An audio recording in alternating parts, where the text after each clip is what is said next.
tegur baik-baik. Jangan menegur untuk menjatuhkan atau mempermalukan orang. Yang ketiga, kasih yang tulus ciri-cirinya berani menegur di depan, bukan ngomongin di belakang. Amsal 27 ayat kelima. Lebih baik teguran yang nyata-nyata daripada kasih yang tersembunyi. Kalau Anda sayang sama seseorang, Anda berani kasih tahu di depan. Jangan ngomongin di belakang, itu gosip namanya. Kalau kita benar-benar mengasihi seseorang, kita berani menegur untuk kebaikan, katakan amin. Amsal 15 ayat 10 berkata gini, didikan yang keras adalah bagi orang yang meninggalkan jalan yang benar. Siapa benci kepada teguran akan mati. Ngeri ya.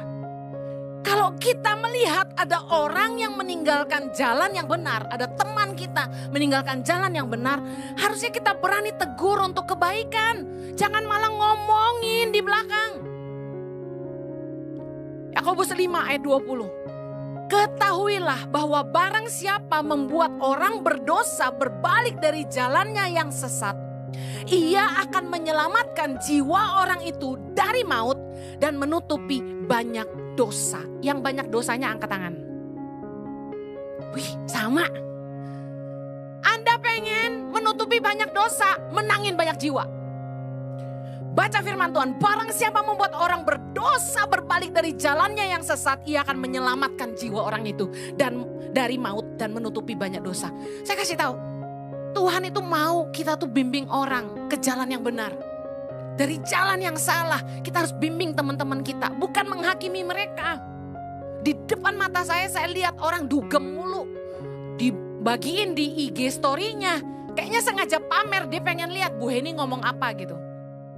Oh, gua mah gak menghakimi, bodoh amat. Tapi saya kasih tahu, saya bilang saya cuma lihat kamu tuh kayak anak yang hilang, saya tunggu kamu pulang.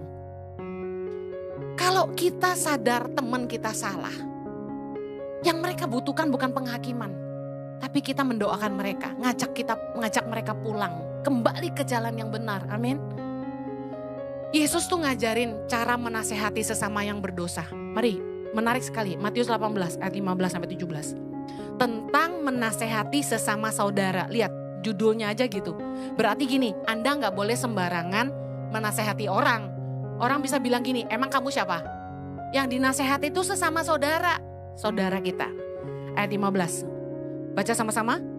Apabila saudaramu berbuat dosa, tegurlah dia di bawah 4 mata. Jika dia mendengarkan nasihatmu, engkau telah mendapatnya kembali. Ayat 16. Jika ia tidak mendengarkan engkau, bawalah seorang atau 2 orang lagi, supaya atas keterangan 2 atau 3 orang saksi, perkara itu tidak disangsikan. Ayat 17. Jika ia tidak mau mendengarkan mereka, sampaikanlah soalnya kepada jemaat. Dan jika ia tidak mau juga mendengarkan jemaat, pandanglah dia sebagai orang yang tidak mengenal Allah atau seorang pemungut cukai. Maksudnya apa Yesus ngajarin gini? Ada caranya negur orang. Yang pertama itu 4 mata. Tegur baik-baik. Jangan menegur untuk menjatuhkan atau mempermalukan orang. Makanya give correction in private, give praise in public. Sebagai pemimpin kita harus belajar ini. Negur orang jangan depan orang, negur suami, negur istri. Kalau saya sama Jojo nih bercanda, Anda sudah tahu kita gak bermaksud menjatuhkan. Kalian seneng kalau kami saling bercanda ya kan?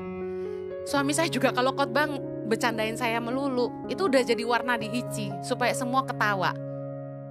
Tapi pada dasarnya kita gak boleh sampai marahin istri di depan orang, marahin suami di depan orang. Ngomongin staf satu di depan semua. Kalau ada yang berbuat dosa, panggil. Bicara 4 mata, Yesus ngajar gitu. Kalau dia enggak mau bertobat, panggil saksi. Karena seringkali gini, ada orang tuh yang suka, kita ngomong berdua sama dia. Gak ada yang denger kan, gak ada yang nyaksiin. Wah dia bisa twisted.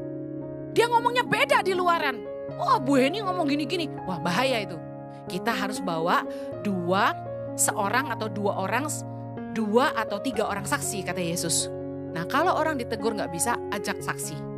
Sudah ditegur gak bisa, supaya gini, jangan sampai ada yang gosip. Wah Bu Heni kalau marah orang langsung dipecat gitu. Padahal ada prosesnya, ada surat peringatan 1, surat peringatan 3. ada peringatan lagi, kasih karunia, baru dikeluarkan. Nah, bawa saksi.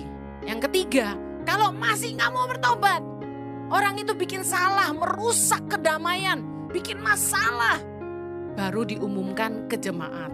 Nah, bahwa misalnya, ini sih udah besar banget masalahnya sampai diumumin ke jemaat ya. Semoga si Ici gak perlu seperti ini gitu. Ya, kita di antara kita aja. Nah, kalau kita sayang sama orang, kita harus berani menasihati mereka. Saya heran kalau berteman gitu ya, ditraktir, senang, dibeliin barang mau, tapi giliran temennya salah, gak mau dinasihatin, gimana sih? Gitu loh. Harusnya kan kalau kita berteman jangan cuma mau enaknya gitu.